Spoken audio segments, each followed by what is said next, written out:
This is Babylon. This history did not begin with an empire. It began with a river. The Euphrates slowly carried its waters across the plains, leaving behind fertile silt. People came here not for glory, but for life. They built canals, strengthened banks, formed the first settlements from clay and reeds. Thus was the city born. Caravans stretched to its gates. Camels carried spices, fabrics, metals. Here the roads of the world intersected. Here languages, gods, and traditions mixed. And gradually Babylon became more than just a settlement. It became a center. When Hammurabi ascended the throne, the city gained order. Laws were carved in stone so that everyone would know justice has a form and limits. Babylon began to expand its borders, not only with the sword, but also with a system. The walls became higher, the streets were wider, the markets were richer. Under the blue sky, a ziggurat grew, a tower that rose to the sky. People looked at it and believed that they could be closer to the gods. The Ishtar gate shone with the blue of its glaze. Lions and dragons looked at everyone who entered the city. Processions of priests walked along the sacred road.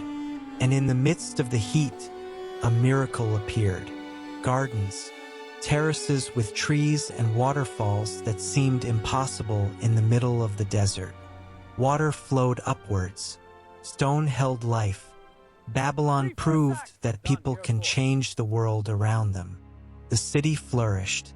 Warriors trained in the courtyards. Chariots moved along the walls. Scribes noted history in cuneiform. At night, torches lit the streets, and the river reflected the flame. But with each passing year, not only strength grew, so did confidence in one's own invincibility. And behind the walls, another story was already unfolding. Persian troops appeared on the horizon. Dust rose over the desert. The guards peered into the distance. In the palace, advisors whispered by the light of lamps. And the Euphrates continued to flow. At night, while the city was still celebrating, the water began to recede. The Persians changed its course. The river level fell, and soldiers moved quietly along the bare riverbed, without shouting, without battering rams, without storming the walls. The gates opened. The streets welcomed foreign soldiers. When the sun rose, the city was already different. The throne remained empty. Another flag flew over the walls. The market was silent. Babylon did not disappear overnight. It still lived, but its heart no longer beat so loudly. Years passed. Trade weakened. Warehouses emptied. Gardens lost their greenery. Canals clogged. Cracks appeared in the walls. The river flowed as before. It was indifferent to human greatness. Palaces were deserted. Chariots were broken. Houses were left without inhabitants. Sand slowly crept into the doors. Statues were covered with dust. Temples were closed. The processional road was overgrown with silence. Rain was destroying the clay. The wind was carrying away fragments of tablets with inscriptions. Birds were building nests in the cracks of the walls. The city was slowly disappearing.